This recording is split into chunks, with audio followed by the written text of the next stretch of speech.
नमस्कार, आप देख रहे हैं आज तक। आपके साथ मैं हूं सईद अंसारी और 130 करोड़ में ये एक नीरज है। नीरज ने गोल्ड जीता है। ओलंपिक खेलों में आज भारत ने इतिहास रच दिया है।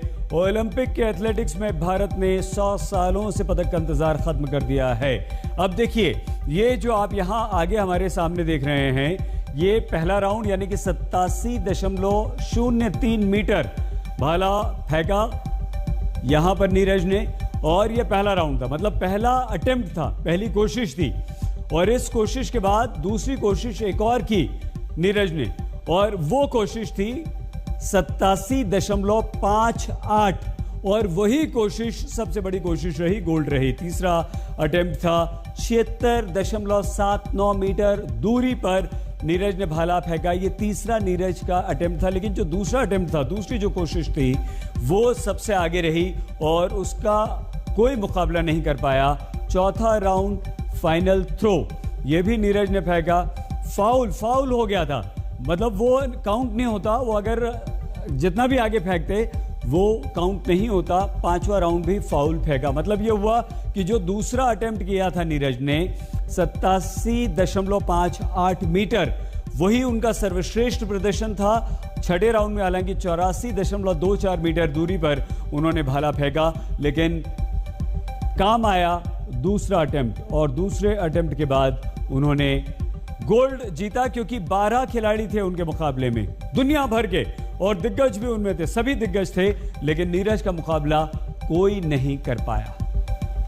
कहां तक पाला जाए, युद्ध कहां तक टाला जाए,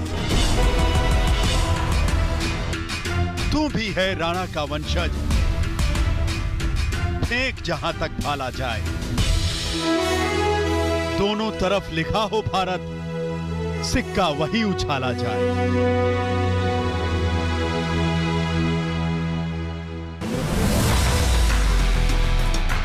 आज पूरी दुनिया ने इस लाइन को साकार होते देखा। आज हिंदुस्तान के इस सूरमा ने इतिहास रच दिया है। ये वो जांबाज है जिसके आगे पूरी दुनिया नतमस्तक हुई है। ओलंपिक में 121 साल का इंतजार खत्म हुआ। हिंदुस्तान को पहली बार एथलेटिक्स में गोल्ड मिला। आज हिंदुस्तान के लिए गर्व का दिन है। हरियाणा के शेर नीरज चोपड़ा ने आज मैदान पर उतरते ही अपने इरादे दिखा दिए। पहले ही राउंड में मील का वो पत्थर स्थापित किया जिसके आसपास दुनिया का कोई भी धुरंधर नहीं पहुंच पाया।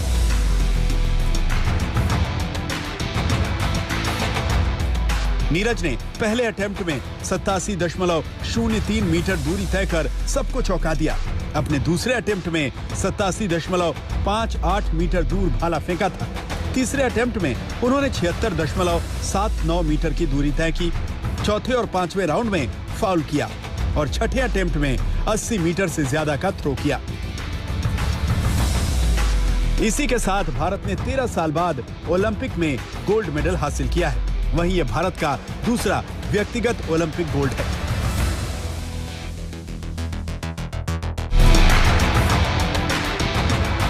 हॉकी में 8 ओलंपिक गोल्ड जीतने वाले हिंदुस्तान ने 2008 में पहली बार व्यक्तिगत कैटेगरी में गोल्ड जीता था, जब बीजिंग ओलंपिक में शूटिंग में भारत के अभिनव बिंद्रा ने यह कारनामा किया था, जिसके 13 साल बाद नीरज दूसरे ऐसे खिलाड़ी बने हैं जिन्होंने ओलंपिक में व्यक्तिगत कैटेगरी में गोल्ड मेडल जीता है। इतना ही नहीं, ट्रैक एंड फील्ड इवेंट्स यानी एथलेटिक्स में हिंदुस्तान को मिला ये पहला गोल्ड।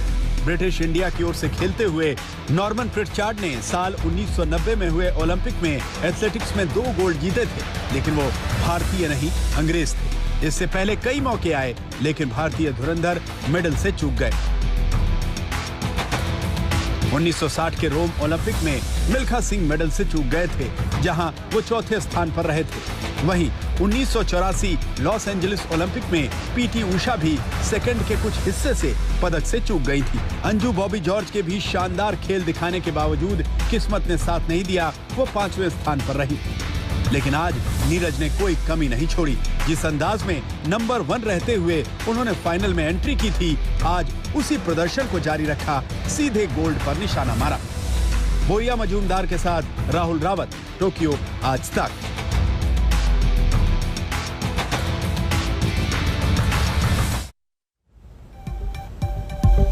नीरज चोपड़ा की गोल्डन जीत के बाद हर कोई उनकी कहानी को जानना चाहता है, जानने को बेताब है। देश का हर शख्स जानना चाह रहा है कि कैसे हरियाणा का ये युवा आज पूरे देश का हीरो बना है। नीरज चोपड़ा की मां से आज तक ने बात की, जिन्होंने नीरज के विजयी सफर की कई सारी बातें हमसे साझा की। हमारे साथ नीरज चोपड़ा की मम्मी जुड़ गए हैं। सरोज जी, पहली बात क्या कहना चाहेंगे आप? आपके बेटे ने गोल्ड लाया देश के लिए। हाँ जी, गोल्ड जीत के लिए आया जी, भारत के लिए बहुत खुशी हो रही है जी। ये कहानी हम सुने हैं जब से हम आए हैं कि नीरज को आप लोगों ने एक्चुअली पतला करने के लिए जिम भेजा और आज वो गोल्ड लेके चले आए। ये कहानी अगर आप लोग थोड़ा बताएं। बस यह उसकी मेहनत है जी, उन्हें इतनी मेहनत करी और कबात करी है जी, तो आज ये रंग दिखाया गया। और जो कहानी ये भी कहा जाता है कि बचपन में वो, क्योंकि थोड़ा वजन उनका ज्यादा हुआ करता था, आप लोगों ने जिम भेजा, जिस जिम में जाके उनके किसी से दोस्ती हुई और वहां से उन्होंने जैवलिन उठा लिया। हाँ, ये कहानी अगर आप थोड़ा हमें बताएं, सबको, दर्शकों को। हाँ जी, उसने जाकर देखा जी, वहाँ जैवलिन फांक दे पाए और उसके दोस्त भी मिल गए। उन्होंने बताया कि भाई तू कुछ गेम करके देख, मेहनत तो कर रहा है। और ये जो बीचों बीच जब नीरज क्वालिफाई हुए उसके बाद आपसे बातचीत हुई? नीरज ने आपको फोन किया टोक्यो से? हाँ जी, क्या कहा नीरज ने और आपने क्या कहा था कि आज उन्होंने मेडल लाए? बहुत खुशी करी बेटे, जमा खुशी का दिन आज आया है। अरे एक बार और मेहनत करियो बेटे, जमा करती है ले, सारा भारत बाट देख रहा है। तो क्या बचपन से आपको कहीं ना कहीं पता था कि उनकी मन है खेल कूद में और उनको जैवलिन में ही आगे जाना है, या फिर उनके और भी कोई इच्छा थी, या फिर बचपन से ही वो इसी में लगे थे? नहीं जी, खेल कूद तो उसका बचपन से ही था। बचपन से खेलकूद में? हाँ, बचपन में था खेलकूद में। और फिर हमने सुना है कि 2012 में उन्होंने डिस्ट्रिक्ट जीता था, उसके बाद बस उनकी सफर आगे चलती गई। तो ये जो एक हरियाणा के खांडरा गांव को आज उन्होंने देश के सामने, देश क्या दुनिया के सामने लाया है, कैसा लगता है? मतलब पूरे गांव आज हम देख रहे थे एकदम एकजुट होकर मैच देख रहे हैं। हाँ जी, बहुत खुशी हो रही है जी, सारा गाँव भी और भारत भी जमा खुश हो रहा है जी, बहुत इंतजार कर रहे थे उसका। तो नीरज जब पहले दिन घर आएगा क्या खिलाओगे आप नीरज को? चूरमा पसंद है जी। चूरमा क्या पसंद है? चूरमा। तो चूरमा पसंद है, जो नीरज की मम्मी कह रही है कि नीरज को पहले दिन वो बना के खिलाएंगे। और आप देख रहे हैं कि लोग आ रहे हैं, बधाइयां दे रहे हैं और खुशी का माहौल है आज नीरज के घर पे। तो और आप ये बताएं कि प्रिपरेशन क्या करेंगे? घर सजेगा नीरज के इंतजार में। हाँ जी, अब क्या बहुत खुशी होगी जी, डीजे बाजेगा और घर सजेगा, सारे माहौल होंगे बढ़िया जमा। तो जैसा कि आपने सुना कि खुशी का माहौल है और उन्होंने कहा कि जब पहले दिन नीरज घर में आएंगे तो चूरमा खिलाएंगे, क्योंकि वो नीरज का सबसे पसंदीदा खाना है। वीडियो जर्नलिस्ट परमिंदर के साथ श्रेया चैटर्जी, आज तक। नीरज चोपड़ा ने ओलंपिक्स में गोल्ड जीता है और नीरज ने आज बेहद शानदार खेल का प्रदर्शन किया। नीरज चोपड़ा जब फील्ड पर उतरे तो बहुत ज़्यादा कॉन्फिडेंट थे, उनके पैर सधे हुए थे। वो अपना दूसरा ऐसा निशाना इतनी दूर भाला फेंक चुके थे, जेवलिन फेंक चुके थे कि वहां तक के कोई भी खिलाड़ी नहीं पहुंच पाया। और यही जो दूसरा अटेम्प्ट उनका था, वो अटेम्प्ट ही उन्हें गोल्ड दिलवा पाया, क्योंकि वहां 87.58 मीटर तक उन्होंने जो भाला फेंका, वहां तक कोई नहीं पहुंच पाया। नीरज ने यह जरूर कहा कि उन्होंने ये नहीं सोचा था कि वो गोल्ड जीतेंगे, लेकिन हाँ, उन्होंने ये ज़रूर सोचा था कि वो कुछ अलग करेंगे।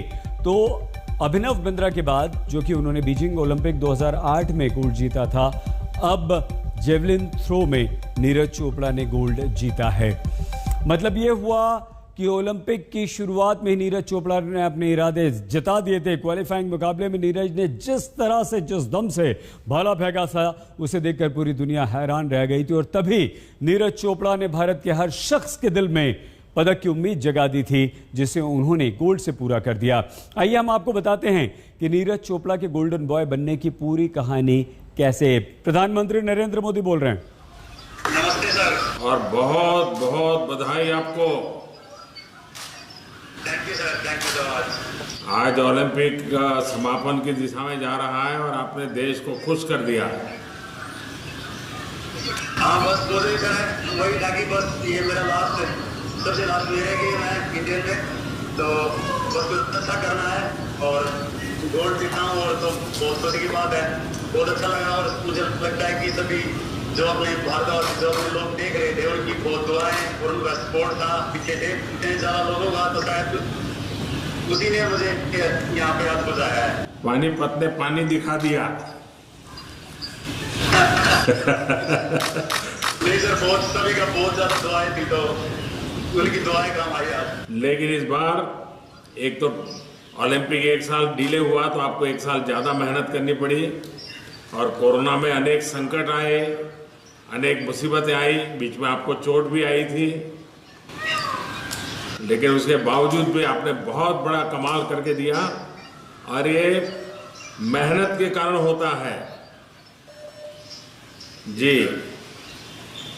नहीं, बहुत ही ज्यादा सर, बहुत मुश्किल टाइम रहा था, बीच में इंजरी आई थी और ऐसा लग रहा था कि पता नहीं कैसा कम है। लेकिन जिस दिन आप जा रहे थे और मेरी आपसे जो बात हुई, मैंने देखा कि आपके चेहरे में एकदम कॉन्फिडेंस था, आपकी बातों में कॉन्फिडेंस था, और दूसरा मैंने देखा आपको प्रेशर नहीं था, बिल्कुल हंसते खेलते थे आप। वही कोशिश कर रहा था कि बस अपना पूरा जितनी मेहनत की है, बस बिना प्रेशर की कोशिश कर रहा था कि अपना 100% दूं, क्योंकि यही ऐसा दिन था लाइफ का जहाँ पे जो सबसे जरूरी था मेरे स्पोर्ट्स कैरियर का, और मैंने यहाँ पे आज अपना पूरा 100% दिया और अपने देश के लिए। नहीं, आपने देश का नाम रोशन किया है, और देश की युवा पीढ़ी को इसके कारण खेल के क्षेत्र में आगे आने का मन करेगा, और इस बार टोक्यो में ऐसे क्षेत्र में हमारे लोगों ने दम दिखाया है जो नॉर्मली भारत के बच्चे नहीं होते हैं, लेकिन आपने करके दिखाया है। बिल्कुल सर, मुझे लगता है कि आने वाले बच्चे लोग इससे प्रेरित होंगे और अपना स्पोर्ट्स है और ज़्यादा ऊपर जाएगा, और मैं चाहता हूँ कि और आप तो फौजी हैं, इसलिए और भी बच्चों को तैयार कर पाएंगे, बहुत अच्छी तरह तैयार कर पाएंगे। हाँ। बिल्कुल सर, बस आप ऐसे ही साथ देते रहिए खिलाड़ियों का, और ऐसे ही मनोबल बढ़ाते रहिए। तो मुझे लगता है कि सर खेल बहुत ही जरूरी है एक देश के लिए, और अपने देश को प्राउड फील करवाने के लिए, और बस जैसे बिल्कुल। और ज़्यादा जब स्पोर्ट होता है तभी तो स्पोर्ट्समैन स्पिरिट आता है। और आपके माताजी पिताजी को भी मेरी तरफ से प्रणाम कहिएगा, क्योंकि ये बहुत गर्व का पल है आपके परिवार के लिए भी और देश के लिए भी। और राधा किशन जी को भी मेरी तरफ से बधाई दीजिए भैया। राधा कृष्ण जी का भी और पूरे एथलेटिक्स फेडरेशन की। हाँ, उन्होंने भी आपके साथ कंधे से कंधा मिला के काम किया है। हाँ ठीक सर। तो 15 अगस्त को मिल रहा है भैया। बिल्कुल सर, ठीक है। चलिए, बहुत बहुत शुभकामनाएं, बहुत बहुत बधाई। Thank you so much sir. Thank you sir. प्रधानमंत्री नरेंद्र मोदी ने जबरदस्त तारीफ की। दृढ़ संकल्प, मेहनत की वजह से नीरज ने गोल्ड जीता है। भारत के युवाओं के लिए प्रेरणा स्रोत हैं। और 15 अगस्त को आइए, 15 अगस्त को मिलते हैं। 15 अगस्त को ओलंपिक्स के पूरे दल को प्रधानमंत्री नरेंद्र मोदी ने बुलाया, उनसे बातचीत करेंगे। तो पीएम मोदी ने खुद फोन किया। ओलंपिक में गोल्ड जीतने पर प्रधानमंत्री नरेंद्र मोदी ने नीरज चोपड़ा को बधाई दी है। 15 अगस्त को सारे ओलंपिक गए खिलाड़ी मिल रहे हैं। टोक्यो में आपने दम दिखाया। हमारे ओलंपिक दल ने काफी मेहनत की है और भारत का नाम रोशन किया। एक बार फिर से सुनवाते हैं। बस ये मेरा सबसे लास्ट ईयर है कि मैं इंडियन में, तो बस कुछ अच्छा करना है और गोल्ड जीता हूँ, और तो बहुत खुशी की बात है। बहुत अच्छा लगा, और मुझे लगता है कि सभी जो अपने भारत और जो अपने लोग देख रहे थे उनकी बहुत दुआएं और उनका सपोर्ट था पीछे से इतने ज़्यादा लोगों का, तो शायद उसी ने मुझे यहाँ पे आज बुलाया है। पानीपत ने पानी दिखा दिया। नहीं सर, बहुत सभी का बहुत ज़्यादा दुआएं थी, तो उनकी दुआएं काम आई आज। लेकिन इस बार एक तो ओलंपिक एक साल डिले हुआ, तो आपको एक साल ज़्यादा मेहनत करनी पड़ी, और कोरोना में अनेक संकट आए, अनेक मुसीबतें आई, बीच में आपको चोट भी आई थी, लेकिन उसके बावजूद भी आपने बहुत बड़ा कमाल करके दिया, और ये मेहनत के कारण होता है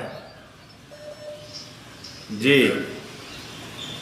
नहीं, बहुत ही ज़्यादा सर, बहुत मुश्किल टाइम रहा था, बीच में इंजरी आई थी और ऐसा लग रहा था कि पता नहीं कैसा कम है। लेकिन जिस दिन आप जा रहे थे और मेरी आपसे जो बात हुई, मैंने देखा कि आपके चेहरे में एकदम कॉन्फिडेंस था, आपकी बातों में कॉन्फिडेंस था, और दूसरा मैंने देखा आपको प्रेशर नहीं था, बिल्कुल हंसते खेलते थे आप। वही कोशिश कर रहा था कि बस अपना जितनी मेहनत की है बस बिना प्रेशर की कोशिश कर रहा था कि अपना 100% दूं, क्योंकि यही ऐसा दिन था लाइफ का जहाँ पे जो सबसे जरूरी था मेरी स्पोर्ट्स कैरियर का, और मैंने यहाँ पे आज अपना पूरा 100% दिया और अपने देश के लिए। नहीं, आपने देश का नाम रोशन किया है और देश की युवा पीढ़ी को इसके कारण खेल के क्षेत्र में आगे आने का मन करेगा।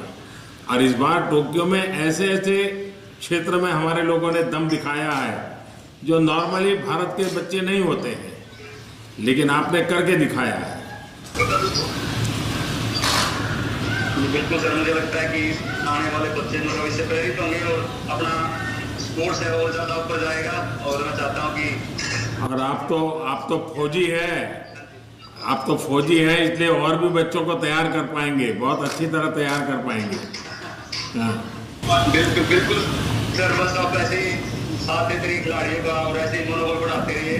तो मुझे लगता है कि सर खेल बहुत ही जरूरी है एक देश के लिए और अपने देश को प्राउड फील करवाने के लिए। और बस जैसे बिल्कुल, और ज्यादा जब स्पोर्ट होता है तभी तो स्पोर्ट्समैन स्पिरिट आता है। और आपके माताजी पिताजी को भी मेरी तरफ से प्रणाम कहिएगा, क्योंकि ये बहुत गर्व का पल है आपके परिवार के लिए भी और देश के लिए भी। और राधा किशन जी को भी मेरी तरफ से बधाई दीजिए भैया। राधा किशन जी को भी और पूरे एथलेटिक्स फेडरेशन। हाँ, उन्होंने भी आपके साथ कंधे से कंधा मिला के काम किया है। हाँ ठीक सर, तो 15 अगस्त को मिल रहा है भैया। बिल्कुल सर, ठीक है। चलिए, बहुत बहुत शुभकामनाएं, बहुत बहुत बधाई। Thank you so much sir, thank you sir. Golden boy Neeraj Chopra की उपलब्धि पर पूरे देश को गर्व है। नीरज के पूरे परिवार को बधाइयां मिल रही हैं। परिवार के लोग उनके लौटने का इंतजार कर रहे हैं ताकि नीरज के साथ जीत का जश्न मनाया जा सके। प्रधानमंत्री नरेंद्र मोदी भी ओलंपिक गए हर खिलाड़ी से 15 अगस्त को मिल रहे हैं। नीरज की चाची, बुआ, बहन सब हमारे साथ जुड़ गई हैं। खुशी का माहौल है आज नीरज के घर पे, आप चेहरे देख सकते हैं। पहली बात क्या कहेंगे आप, गोल्ड लाया है? हम बहुत खुश हैं जी उसमें जी। हमें पूरी उम्मीद थी कि नीरज आप इंडिया में गोल्ड लेके ही लौटेगा। आप क्या कहना चाहेंगे? हाँ जी, हम भी बहुत खुश हैं जी। तो बचपन से आप लोगों ने नीरज को देखा है क्या? बचपन से उनको खेल कूद में शौक? हाँ जी। अब हम उनके मम्मी से भी बात कर रहे थे कि ये सब ने कहा कि उनका वजन बहुत ज्यादा था, इसके कारण आप लोगों ने उनको जबरदस्ती जिम भेजा, वहां से आज वो एक गोल्ड मेडल लाए हैं ओलंपिक्स में। तो इसके पीछे की कहानी अगर आप थोड़ा दर्शकों को बताएं। जी, वो बचपन में बहुत मोटे हुआ करते थे। उनका वजन मतलब 15 साल की उम्र में लगभग 80 किलो के बराबर था। तो उनकी फिटनेस मेंटेन करने के लिए उनको ग्राउंड पर भेजा गया और वहां पर अपने कुछ सीनियर्स को देखकर उनको जैवलिन थ्रो में इंटरेस्ट आ गया। फिर उन्होंने उनके सीनियर्स ने बोला कि तुम्हें जैवलिन ट्राई करना चाहिए। फिर उन्होंने ट्राई करके देखा तो मतलब उन्होंने अपना बहुत बेस्ट जैवलिन थ्रो किया। उसके बाद उनका इंटरेस्ट उसमें बन गया और फिर वो अपनी मतलब प्रैक्टिस करते गए दिन प्रतिदिन और फिर वो पंचकूला चले गए। वहाँ पे उन्होंने अपने कुछ सीनियर्स के साथ प्रैक्टिस की और फिर वहाँ से वो NIS कैंप में सिलेक्ट हो गए और अब भगवान की कृपा से वो देश के लिए गोल्ड लेकर ही हमारे भारत में लौटेंगे। तो हमें इस चीज़ की बहुत खुशी है। तो जैसा कि हमने सुना, नीरज की बहन ने हमें पूरी कहानी बताई। बड़ी दिलचस्प कहानी है, कहाँ से शुरू हुआ और कहाँ आके आज रुक लिया है। पूरे भारत में आज सेलिब्रेशन हो रहा है, आज नीरज का नाम लिया जा रहा है क्योंकि देश के लिए आज उन्होंने गोल्ड मेडल लाया है। और अभी उनकी मम्मी हमसे कह रही थी कि चूरमा बनेगा, तो चूरमा उनका सबसे फेवरेट खाना है। स्वागत में पहले उन्हें चूरमा ही खिलाएंगे जी, चूरमा बहुत पसंद है। चूरमे से उसने अपनी शुरुआत की थी जी। चूरमे से शुरुआत की थी? हाँ जी, हाँ जी। ये किसका क्या मतलब है, चूरमे से शुरुआत की थी? ये चूरमा उससे बूरा और ये रोटी उसको मसल के घी डाल कर उससे बनाया जाता है। तो आप सब लोग मिलके बनाएंगे? उसको बचपन से ही मीठा बहुत पसंद था और जैसे मतलब ये था भाई जल्दी जल्दी में वो कुछ खा नहीं पाते, जैसे वो प्रैक्टिस पे जाने लगे और फिर मतलब स्कूल से आने के बाद जैसे थकान होती थी ज़्यादा और कोच भी बोलते थे कि मतलब ज़्यादा खाना नहीं खा के आना है प्रैक्टिस पे, तो वो क्या था वो थोड़ा सा ना चूरमा बनवा लेते थे जो मतलब घी चीनी और हाँ देसी घी चीनी और रोटी को मिलाकर बनाया जाता है, तो वो बनवा ले थोड़ा सा, इससे मतलब उनमें मतलब एनर्जी आ जाती थी, इतना खाना भी नहीं पड़ता, मतलब थोड़ा सा खा लेते थे उसमें ही बहुत एनर्जी आ जाती थी, तो इसलिए उनका फेवरेट चूरमा, इसलिए कह रहे हैं कि चूरमे से ही शुरुआत हुई थी। तो चूरमे से शुरुआत हुई थी और चूरमा मिलेगा स्वागत में नीरज को जब वो घर वापस लौटेंगे।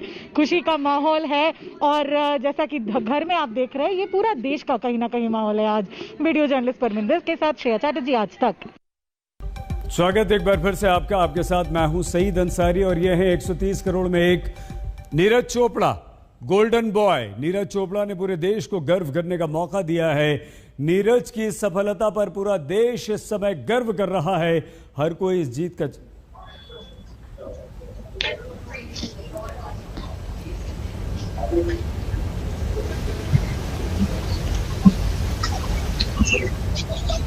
अभी नीरज चोपड़ा टोक्यो से सीधे प्रेस कॉन्फ्रेंस में वो मौजूद हैं और देखिए नीरज क्या बोलते हैं, क्योंकि ये आप लगाओ 2 मिनट लगेंगे। We will take few minutes more Tokyo, so give us 2-3 more minutes.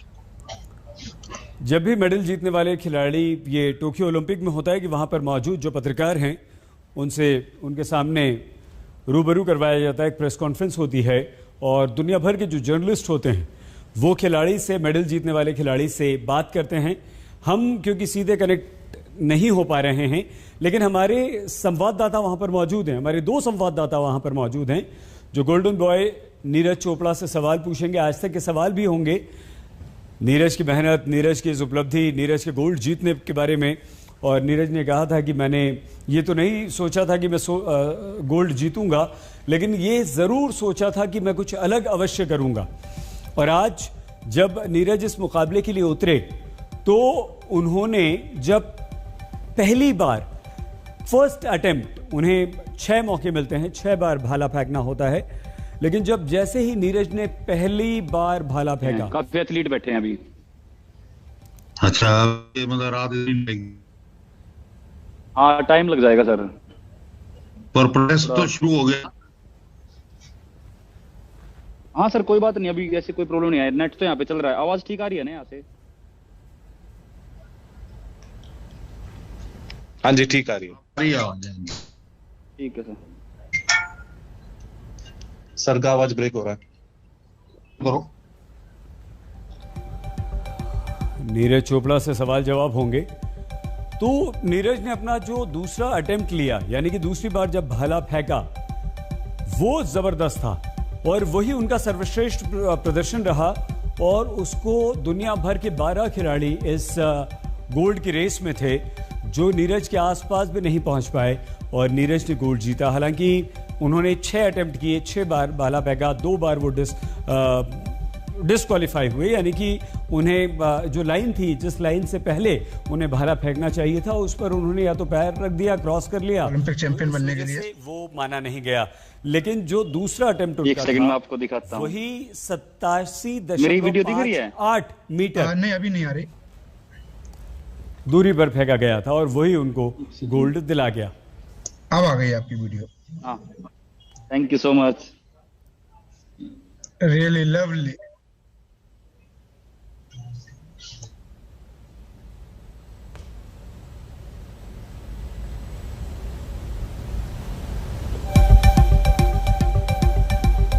Neeraj Chopra ने अपना मेडल, गोल्ड मेडल दिखाया।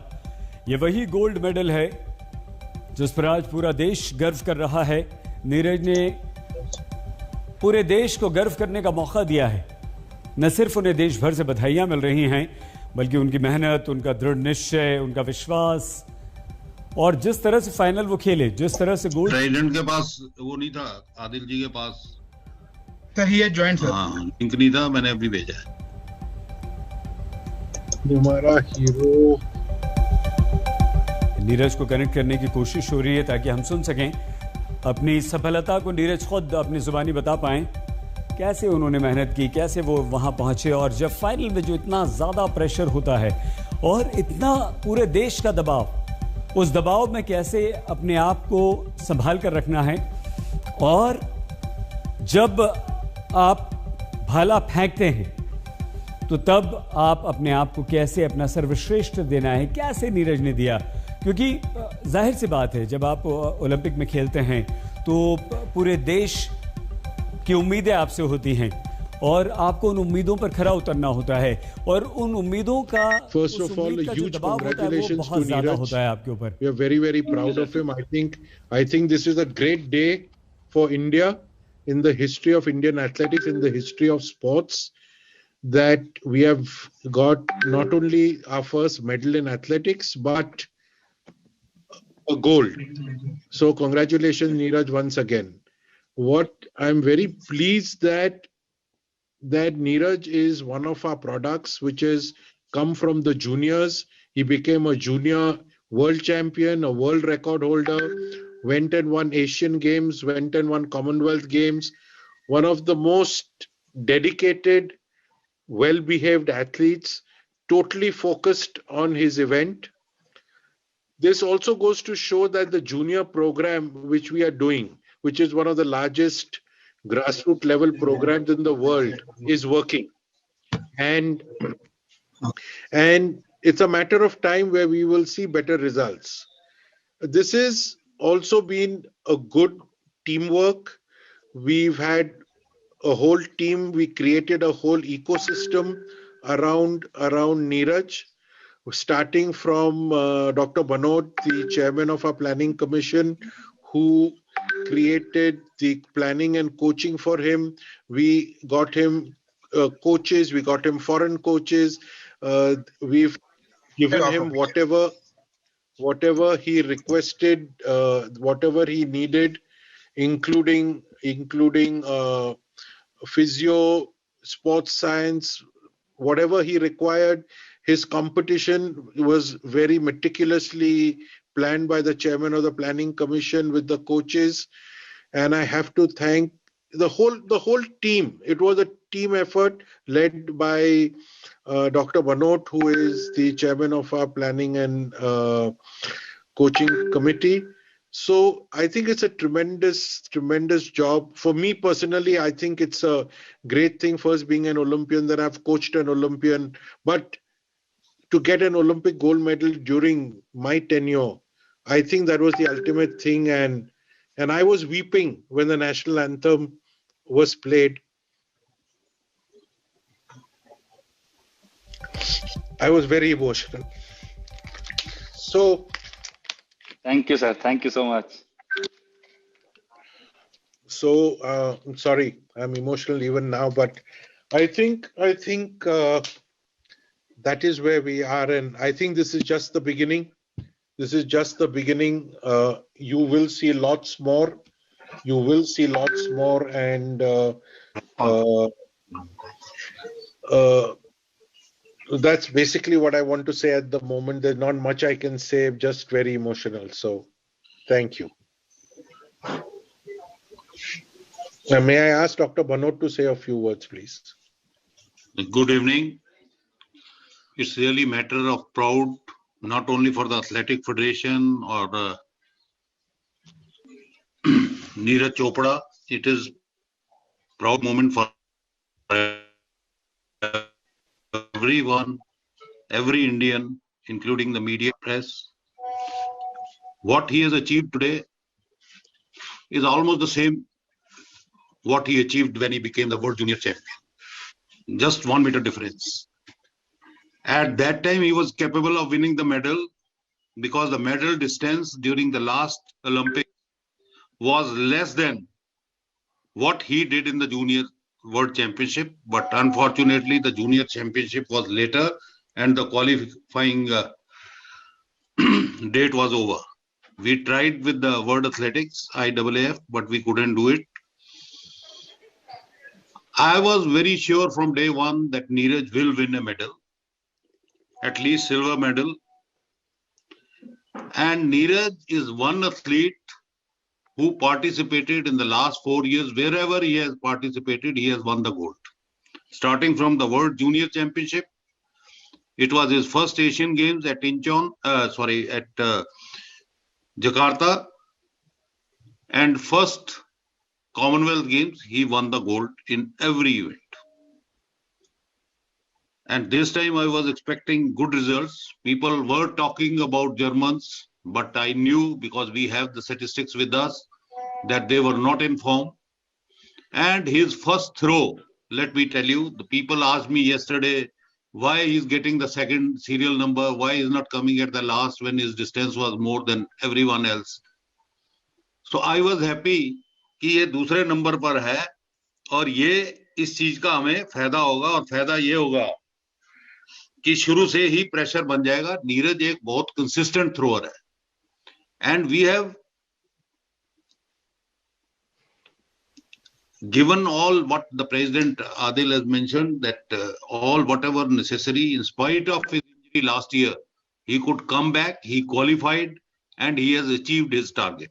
We are thankful to everyone, which the SAI, the government, his sponsor, and his employer, the army, everybody has contributed, and everybody has had a faith in him that he will do well, and provided him everything. इसका जो consistent performance देना, javelin के अंदर, मैं भी काफी दिन javelin फेंका है और लोगों ने भी फेंका है, और किस प्रकार से एथलेटिक फेडरेशन बहुत दिनों से जेवलिन इवेंट्स को स्ट्रीमलाइन में लाने की कोशिश कर रही थी, और जेवलिन का एक अलग कंपटीशन भी करवाया, और एक जेवलिन इवेंट है जिसके अंदर 2 फॉरेन कोच हमने इंडिया ने रखे हुए थे. तो उससे आप अंदाजा लगा सकते हैं कि we wanted to show good results in javelin, and Neeraj has proved it. We all are proud of Neeraj, and we hope he will achieve better performance in the future, and he will dominate the world field in the javelin. All the best. Thank you very much. Hello, बोलिए नीरज. नीरज, अगर आप camera अपना ऐसे कर लें तो बहुत मुबारक. Okay, सबसे पहले तो मैं दिखाना चाहता हूं, ये तिरछा हो गया है. हाँ जी नीरज, ये तिरछा हो गया है. हाँ, अब ठीक है. हाँ, सबसे पहले तो मैं दिखाना चाहता हूँ गोल्ड मेडल. चलो आप नीरज को मेन फोकस पे ले लो. हेलो, नीरज को फोकस पे. हाँ हाँ जी, तो बहुत बहुत धन्यवाद आप सभी का, क्योंकि मुझे लगता है कि सबसे जो जरूरी चीज थी इस साल, वो कंपटीशन खेलना था इंटरनेशनल. और मैंने फेडरेशन में ही बात की, और सभी से, और टॉप से साई से, फेडरेशन से, सभी जगह से सभी ने अपना अपना सपोर्ट किया. और वो जो मुझे बीच में 2-3 इंटरनेशनल कंपटीशन मिले, तो वो मेरे लिए बहुत ही ज्यादा जरूरी थे, क्योंकि यही सभी थे जिनके बीच में वहां पे कंपटीशन खेला. तो ऐसा ओलंपिक था, लेकिन ऐसा नहीं लग रहा था कि मैं कुछ नए गेम्स में आ रहा हूँ, या फिर बहुत बड़े गेम्स में. एक ऐसा कोई प्रेशर नहीं था इस टाइप का कि मैं बड़े थ्रोअर्स के बीच में खेल रहा हूँ. ऐसा लग रहा था कि इनके साथ में पहले खेल रहा हूँ, और मैं अपनी परफॉर्मेंस पे काफी फोकस कर पा रहा था. तो शायद वही कारण है कि क्योंकि इंजरी के बाद काफी अप डाउन आए, तो आप सभी ने हेल्प की, और ये सभी आप सभी का, मेरी मेहनत तो है ही, उसके साथ साथ आप सभी की मेहनत है, और सारी फैसिलिटी के लिए thank you so much. Thank you, Neeraj. Very limited questions we'll take because he's sitting in for the rope control. I have few requests. Tapash is there. Did he use Tapash?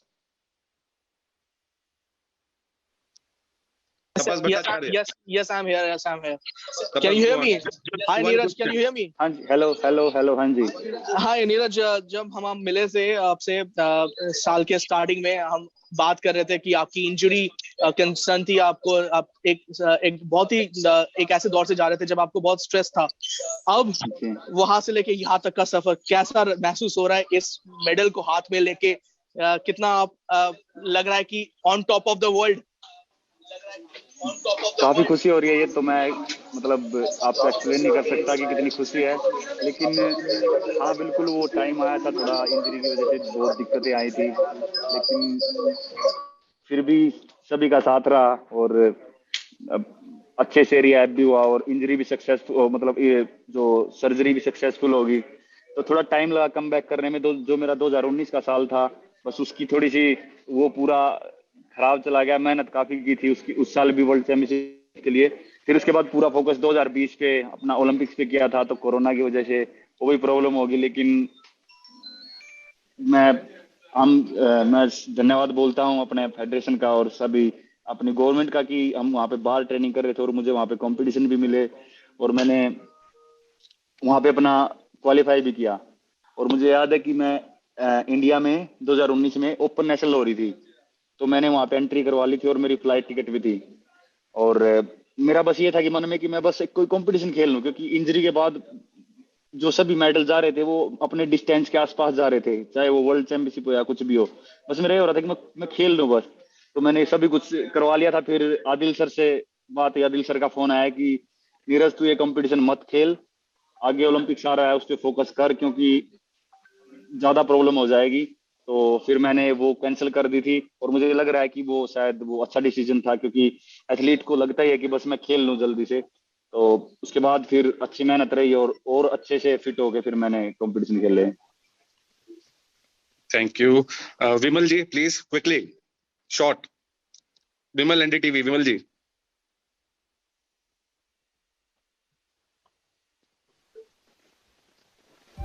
मैं कहाँ कैसे सवाल पूछूं? नीरज अगर आप मेरी आवाज सुन पा रहे हैं, मैं ये सवाल पूछना चाह रहा हूँ। नीरज अगर आप मेरी आवाज सुन पा रहे हैं? हाँ आवाज आ रही है, आवाज आ रही है जी आपकी। मैं ये सवाल पूछना चाह रहा हूँ कि ये आपके खांडरा गांव में गया था और जयवीर का, मोनू का इसमें बड़ा कंट्रीब्यूशन है। आप उस समय जब वर्ल्ड चैंपियनशिप से जीतकर एनडीटीवी स्टूडियो भी आए थे और आपने कहा था कि जयवीर का बहुत बड़ा कंट्रीब्यूशन है। आपके साथ जो सपोर्ट स्टाफ है जो पहले से रहे, जो शुरुआती दौर में जब आप 80 से 82 और 88 तक पहुंचे, उन सबको कैसे याद करते हैं और कितना बड़ा लम्हा है उन सबके लिए भी है आपको? जी बिल्कुल, मुझे लगता है कि सबसे पहले जिनके साथ शुरू किया वो एक बहुत ही हमारी लाइफ में जरूरी है कि उन लोगों को भी भूलो मत जिन्होंने शुरुआत में आपको सिखाया, और जब आपको कुछ भी नहीं आता था तब उन्होंने मुझे सपोर्ट किया। और वो काफी जेवलिन के लिए वो बहुत ही एक डेडिकेटेड हैं और मैं थैंक यू करता है एफआई का कि उन्होंने वो अभी नेशनल कैंप में कोच हैं, तो अभी वो कोचिंग दे रहे हैं। एक लड़का है साहिल, उसने उनके अंडर में अभी 80 मीटर प्लस की है, और संजना लड़की है, वो अनु के बाद अभी वो हर जगह पे सेकेंड आ रही है। तो वो बहुत ही डेडिकेटेड है जेवलिन के मामले में। वो अच्छा स्पोर्ट्स कर नहीं पाए इंजरी की वजह से या कुछ भी कह लो, पर वो जेवलिन के लिए बहुत ही एक उनका मन है कि वो अपनी लाइफ पूरी जेवलिन को दे सकते हैं। तो वो बहुत ही डेडिकेटेड है और मैं कुछ भी कहीं पे भी जीतता हूं तो उनको बहुत खुशी होती है और शुरू से उनका सपोर्ट मेरे साथ रहा है। Thank you. इंद्रनील।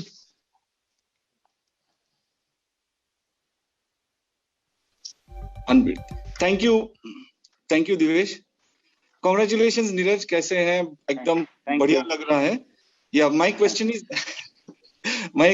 इज जैसे आप अभी विमल जी ने पूछा कि पहले आप इनके साथ प्रैक्टिस मतलब इनके साथ ट्रेन करते थे और they also have contributed to you, but उस ट्रेनिंग और अभी का ट्रेनिंग जो इतना साइंटिफिकली आप जो ट्रेनिंग कर रहे हैं लास्ट 2 साल से, स्पेशली जो बायोमैकेनिकल जो भी एलिमेंट्स है अपने टेक्निक में वो काफी अपने सुधारे हैं, तो उस ट्रेनिंग में और इस ट्रेनिंग में और प्लानिंग जो एएफआई या साई या टॉप्स या जेएसडब्ल्यू जिसी का भी ट्रेनिंग है उसमें क्या फर्क है? क्या उसमें और इसमें क्या फर्क है और कैसे ट्रेनिंग किया आपने? देखो जी, पहले तो जब देखो एथलेटिक्स से एक ऐसे गेम है कि भाई आपकी परफॉर्मेंस धीरे धीरे आती है, क्योंकि हम अपना 100% देते हैं। तो 100% आगे हमको बढ़ाने के लिए हमको थोड़ी करके चीज इंप्रूव करनी पड़ती है। तो काफी टेक्निकल इवेंट है और स्टार्टिंग में हमने शुरू की थी, कुछ टेक्निकल फॉल्ट थे और वो धीरे धीरे सुधारे। उसके बाद फिर फॉरेन कोचेज आए, फेडरेशन ने ऑस्ट्रेलिया से कोच बुलाया था गैरी कैलवर्ट, उनके साथ मैंने की, तो वर्ल्ड जूनियर रिकॉर्ड किया था। उसके बाद फिर कोच हुए होना है, उनके साथ मैंने ट्रेनिंग की, उनसे काफी कुछ सीखने को मिला। उसके बाद मैं क्लाउस बार्टोनिज कोच से मिला, तो ये भी काफी मतलब एक बहुत ही इनके पास पुराना एक्सपीरियंस है जेवलिन का, और खासकर मेरे लिए जो मतलब ये मेरी बॉडी को समझते हैं और मेरे लिए जो ट्रेनिंग प्लान बनाते हैं वो काफी अच्छा बनाते हैं, क्योंकि इनका जो जेवलिन का एक सफर रहा है वो काफी साल से इन्होंने काफी जेवलिन थ्रोअर्स के साथ काम भी किया है अलग अलग कंट्रीज में, और काफी टेक्निक को डीपली ये समझते हैं। तो बिल्कुल वो जो भी मैंने मेरे सीनियर हैं जयवीर, उनके साथ जो ट्रेनिंग की वो बहुत ही मेरे लिए बहुत एक वो बोलते हैं ना अपने इंडिया में कि भाई नींव स्ट्रॉन्ग होना बहुत जरूरी है, तो उन्होंने नींव मेरी स्ट्रॉन्ग की। उसके बाद फिर मुझे फॉरेन कोचेस मिले और काफी एक्सपीरियंस कोचेस थे, तो सभी का साथ है और सभी के साथ की वजह से आज मैं यहाँ पे हूँ। Thank you Indranil. नीरज, घर पे बात हुआ? नहीं जी, अभी तक नहीं हुआ। आपको पता है गांव में क्या माहौल था आज? ऐसे दिखा रहे थे, ईशान को बताया था उन्होंने, कुछ वीडियोस वगैरह भी दिखाए थे, शायद भेजे होंगे कि पूरा गांव नाच रहा है और सभी खुश थे। तो मुझे लग रहा है कि पूरा मतलब इंडिया की दुआ थी और सभी खुश होंगे। We'll take quick last 4 questions. I'll go to Shivani, CNN IBN. Shivani. Yes, Neeraj, can you hear me? जी जी। नीरज, बहुत सालों से मैं ट्राई कर रही हूँ आपको चैनल पे लाने के लिए, लेकिन आप मीडिया से बहुत दूर रहते हैं, लेकिन आज अच्छी बात है कि आप बात कर रहे हैं सबसे, और यही फोकस आपने दिखाया है और यही कॉन्फिडेंस आपने दिखाया है। 2 पार्ट क्वेश्चन है मेरा कि आपका ये फोकस कैसे मेंटेन करते हो, कॉन्फिडेंस कैसे आता है, एंड सेकेंडली जो गोल्ड आपने जीता है पहला एथलेटिक्स में, ओलंपिक्स में, उसके क्या मायने होंगे देश के लिए, ये आपको क्या लगता है? मुझे लगता है कि देखो जी, फोकस तो एक एथलीट को फोकस तो होना ही चाहिए कि अपना मतलब इतनी मेहनत करने के लिए, और जरूरी नहीं है कि हमको बस ट्रेनिंग मतलब कंपटीशन पे फोकस करना है। हमको ट्रेनिंग में भी हमारी क्या ट्रेनिंग है, वो किस तरीके से करनी है, वो उसमें भी फोकस करना बहुत जरूरी है। कि अब कोच हमको वर्कआउट दे दे और हम बस ऐसे उसको ऐसे समझ के करें कि भाई कोच ने दिया है ये तो करना पड़ेगा, वो कहीं ना कहीं वो मुझे अच्छा नहीं लगता। मैं सोचता हूँ कि ये मेरे लिए है वर्कआउट और मैं इसको पूरे अपने मन से करूं, उसमें डिपेंड नहीं करता कि कंपटीशन, क्योंकि सबसे पहले ट्रेनिंग है, ट्रेनिंग के बाद कंपटीशन आता है। जितनी अच्छी ट्रेनिंग होगी उतने अच्छे कंपटीशन होंगे। तो पूरा फोकस ट्रेनिंग पे रखते थे जी, और सबसे बड़े मोटिवेशन मेरे लिए ट्रेनिंग ही होता है, क्योंकि अगर मेरी ट्रेनिंग अच्छी होती है तो बहुत खुशी होती है और ऐसा लगता है कि हाँ मैं आगे रिजल्ट अच्छा दे सकता हूँ। तो मैं मानता हूँ कि ये ओलंपिक जो भी है ये कोई एक दिन की ऐसी बात नहीं थी, इसके पीछे बहुत ही साल और बहुत लोगों की मेहनत इसके साथ है, तो तब जाके यहाँ पे मैं पहुंचा हूँ। तो बस यही कहना चाहूंगा जी। नहीं, आपने कॉन्फिडेंस के बारे में भी अगर ऐड कर दें, और इस ओलंपिक गोल्ड का क्या वैल्यू है इंडिया के लिए, वो आप क्या समझते हैं? मुझे लगता है कि खासकर मतलब सभी गेम में मतलब अपने काफी अच्छे मेडल आए, और अपना गोल्ड इंडिविजुअल स्पोर्ट्स में शूटिंग में आया हुआ है, और हॉकी में अपने पहले काफी गोल्ड रहे हैं। लेकिन मुझे लगता है कि एथलेटिक्स एक ऐसा माना जाता था कि एथलेटिक्स में वर्ल्ड लेवल पे इंडिया के, क्योंकि हमारे बहुत ही महान एथलीट मिल्खा सिंह और पीटी उषा जी, वो कहीं ना कहीं थोड़े थोड़े गैप से रह गए थे मेडल से। तो कहीं ना कहीं वो जरूरी था, क्योंकि इतने साल से खिलाड़ी मेहनत कर रहे हैं और फेडरेशन काम कर रही है, तो ये अब मेडल आया है ना, तो ये कुछ ना कुछ तो अलग होगा, खासकर एथलेटिक्स और जेवलिन के लिए। तो मैं आशा करता हूँ कि एएफआई और हमारे एथलेटिक्स को और खासकर अभी जेवलिन को और ज्यादा बढ़ावा देगी, क्योंकि मुझे लगता है कि इंडिया में बहुत टैलेंट है। तो ऐसे ही धीरे धीरे करके सामने आएंगे, और आगे आने वाले जो भी जूनियर इवेंट या फिर आगे ओलंपिक्स में और अच्छा कर सकते हैं हम। मतलब ऐसा एक कहीं ना कहीं ये थिंक थी कि भाई पता नहीं अब ऐसे इंटरनेशनल लेवल पे इंडियन क्यों नहीं करते अभी। मतलब मैंने भी आज अभी जीता है, तो मुझे लग रहा है कि हम कुछ भी कर सकते हैं। तो मैं एएफआई से ही बोलना चाहूंगा कि और बच्चों को सपोर्ट करे, और बस इंडिया का जितना हो सके उतना नाम ऊपर एथलेटिक्स में। Thank you Shivani. निहाल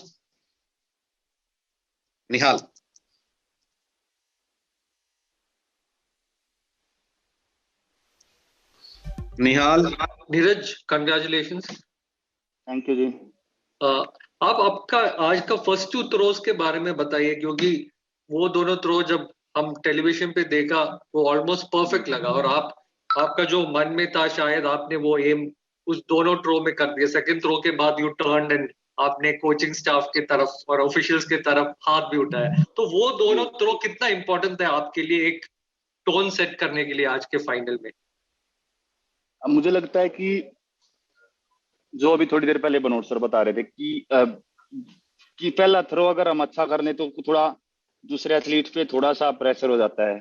तो पहला थ्रो बहुत ही जरूरी था कि मैं अच्छा फेंकूं, तो 87+ था तो ठीक थ्रो था। और क्योंकि यहाँ पे अभी इस साल जो जर्मनी का जोहानस वेटर है वही बहुत ही अच्छे थ्रोज उसने किए थे इस साल, बहुत ही जबरदस्त उसकी फॉर्म चल रही थी। लेकिन मुझे लगता है कहीं ना कहीं ज्यादा कंपटीशन खेलने की वजह से या फिर पता नहीं वो या फिर कोई प्रेशर था, पता नहीं वो बेस्ट 8 में नहीं आ सके। लेकिन बाकी जो और जेवलिन थ्रोवर थे तो सभी थे तो बेस्ट, और भी मतलब बहुत अच्छे जेवलिन थ्रोवर थे। लेकिन वो पहली थ्रो अगर लग जाती है तो खुद में भी कॉन्फिडेंस आ जाता है और दूसरे एथलीट पे भी थोड़ा वो बनता है। फिर उसके बाद सेकंड थ्रो थी और सेकंड थ्रो भी काफी स्टेबल थी। तो फिर मेरे दिमाग में कहीं ना कहीं आया कि मैं यहाँ पे ओलंपिक रिकॉर्ड 90.57 का था और मेरी पर्सनल बेस्ट 88.07 थी। तो मैंने सोचा कि यहाँ पे पर्सनल बेस्ट करनी है और पर्सनल बेस्ट के साथ साथ अगर, क्योंकि जेवलिन का पता नहीं लगता, 3-4 मीटर तक अगर हम अच्छे जगह पे थ्रो करें और अच्छी टेक्निक रहे तो 3-4 मीटर तक चली जाती है। तो कहीं ना कहीं मेरे दिमाग में आया कि ओलंपिक रिकॉर्ड के लिए ट्राई करता हूँ और मैंने फिर अपना ऑल आउट दे दिया। वो मैंने थोड़ी देर पहले बताया था कि जेवलिन बहुत ही टेक्निकल इवेंट है, अगर चाहे आप कितनी पावर लगा लो, अगर थोड़ा बहुत भी इधर उधर है तो आपका डिस्टेंस नहीं जा पाएगा। तो मैंने बहुत ज्यादा पावर लगाई, स्पीड भी बढ़ाई, लेकिन वो थ्रो अच्छे नहीं जा पाए। तो बस अभी यही और ज्यादा ट्रेनिंग करनी है कि अभी जल्दी से जल्दी 90 मीटर का जो मार्क है उसको अचीव करना है। नीरज, हमारे साथ में अंजू बॉबी जॉर्ज भी जुड़ी हैं जिनका वर्ल्ड चैंपियनशिप में मेडल रहा है, तो वो आपसे लास्ट में बात करेंगे। उससे पहले मैं लास्ट 3 क्वेश्चन और ले लेता हूँ। Kiran ZTV, Kiran Chopra, please go on. Kiran ji. Neeraj, congratulations. आपने जोहानस बेटर की बात की, तो जोहानस बेटर इवेंट से पहले कह रहे थे नीरज तो मुझे छू ही नहीं पाएगा, तो आपने अपनी परफॉर्मेंस से जवाब दिया है क्या आपको?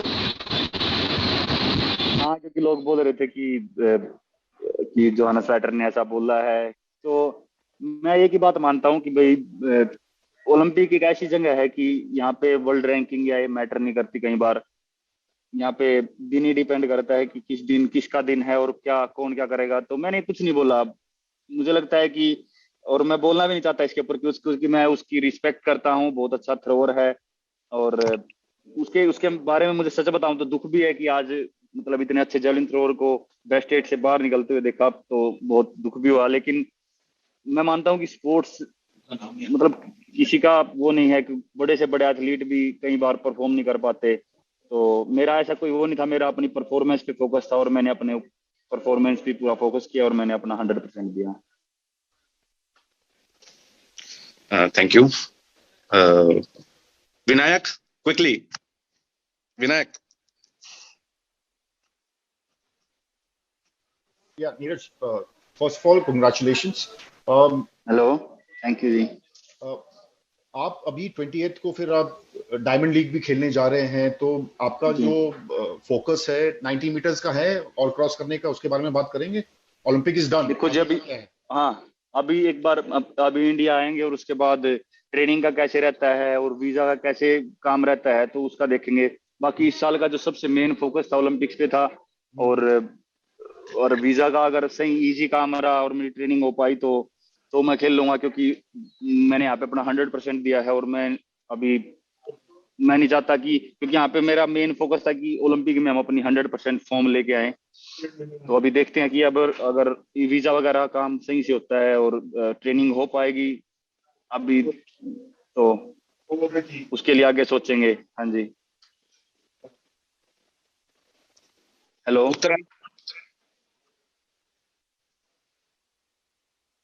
उत्तरा। नीरज, मुबारक हो आपको पहले तो जो अचीव किया आपने। इससे पहले हमारी जब भी बात हुई है लगातार आपने ये कहा कि रियो का आपके अंदर एक खलिश बची हुई थी, क्योंकि आप कट ऑफ डेट के बाद क्वालिफाई कर पाए थे।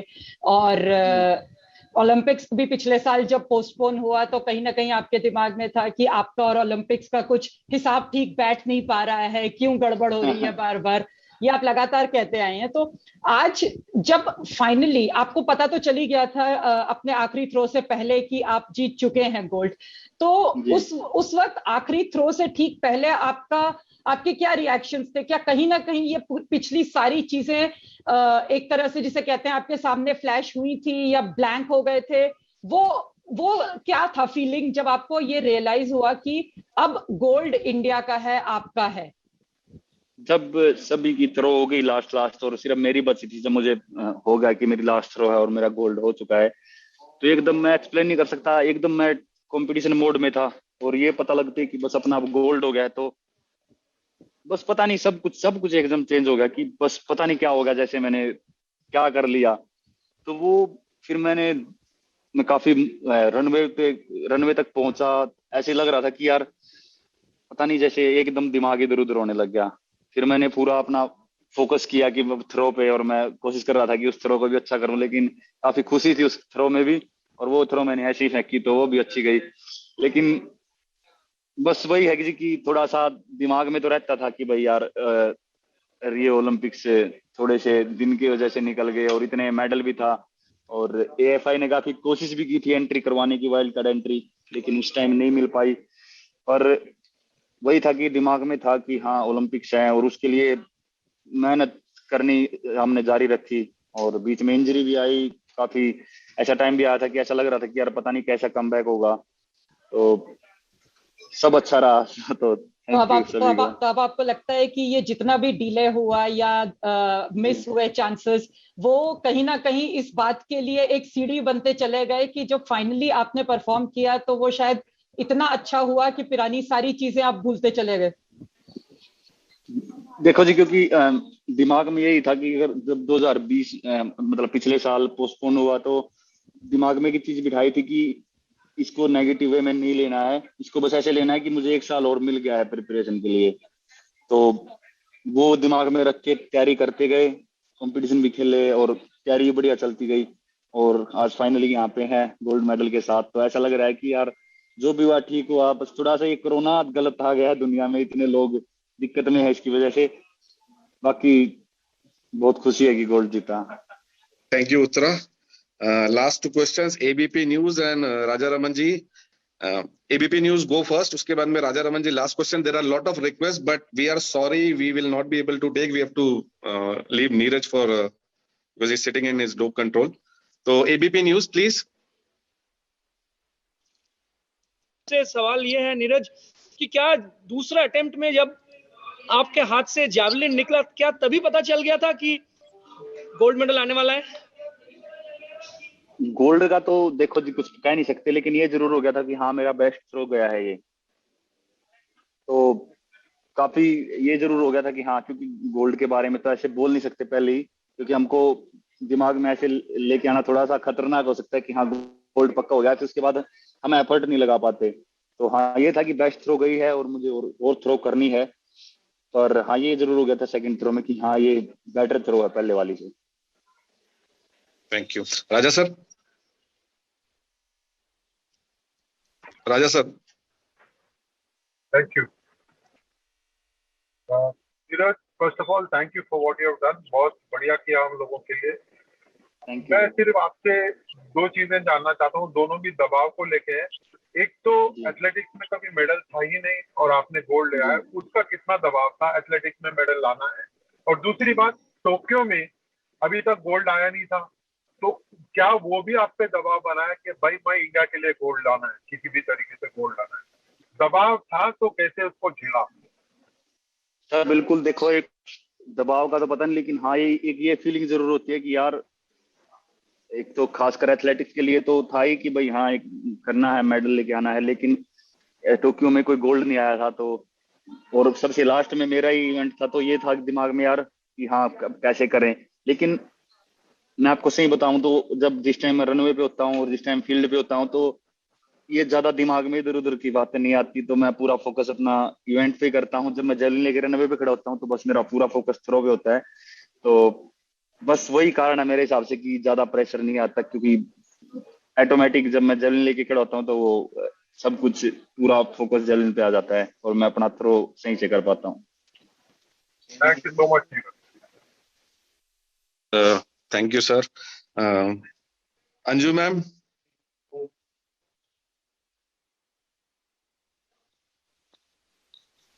Anju Yes, ma'am. yes. Neeraj, can you just show me that medal? नमस्ते ma'am. Namaste. Yes, ma'am. Wow. Congrats. I'm really proud of thank you you, so much Neeraj. Ma'am. आप सभी की जो सीनियर एथलीट हमारी प्रेरणा है और आप सभी की मेहनत काफी मतलब उनकी रिस्पेक्ट करते हैं हम, क्योंकि आप सभी ने जो इंडिया के लिए किया है और हम आपके सभी सीनियर एथलीट के कदमों पे चल रहे हैं और कोशिश करेंगे कि हम और बेटर करते जाएं और आगे आने वाली जनरेशन अपनी एथलेटिक्स में और अच्छी हो। I'm really proud that you did better than us. It's a gold, and we could hear our national anthem, in that central stadium. See, beyond that, we cannot ask anything from you. I am really, really proud, and Thank you so much, ma'am. we all are waiting for your return, and we will be there in the airport, and we are ready to receive you back. Thank So you so enjoy much, your ma'am. night, enjoy your day. Thank you, ma'am. We all are Thank with you. you, Neeraj. Yeah, happy. Thank you so I'm much, really ma'am. happy. Thank you, ma'am. Thank you, everyone. Thank you, Neeraj. Thank you. All the best. Thank you so much. Thank you.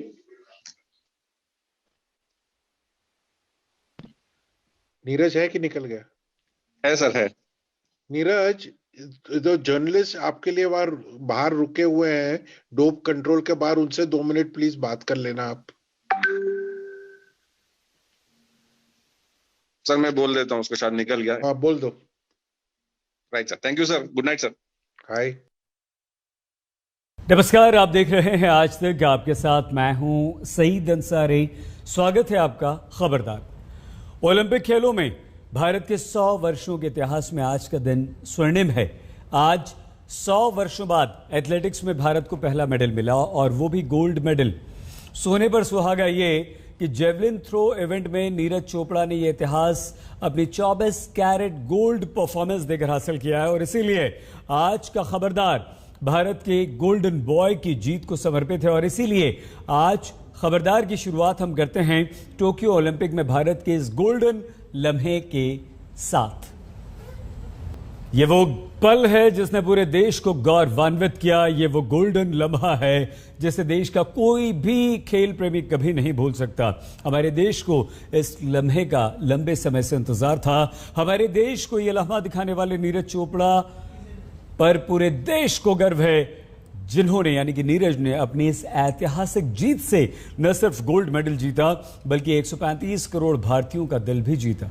Medal जीतने के बाद golden boy Neeraj ने देश को message दिया और कहा कि मुकाबले के दौरान उनके दिमाग में गोल्ड के अलावा और क्या चल रहा था।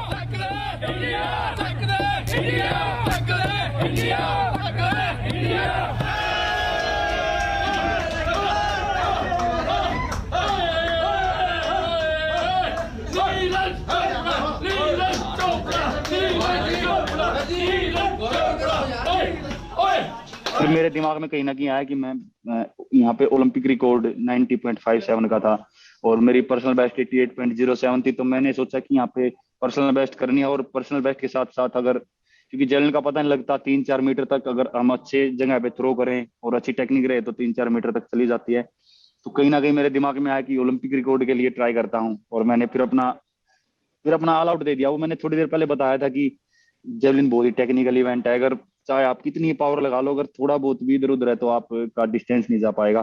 तो मैंने बहुत ज्यादा पावर लगाई, स्पीड भी बढ़ाई, लेकिन वो थ्रो अच्छे नहीं जा पाए। तो बस अभी यही और ज्यादा ट्रेनिंग करनी है कि अभी जल्दी से जल्दी 90 मीटर का जो मार्क है उसको अचीव करना है।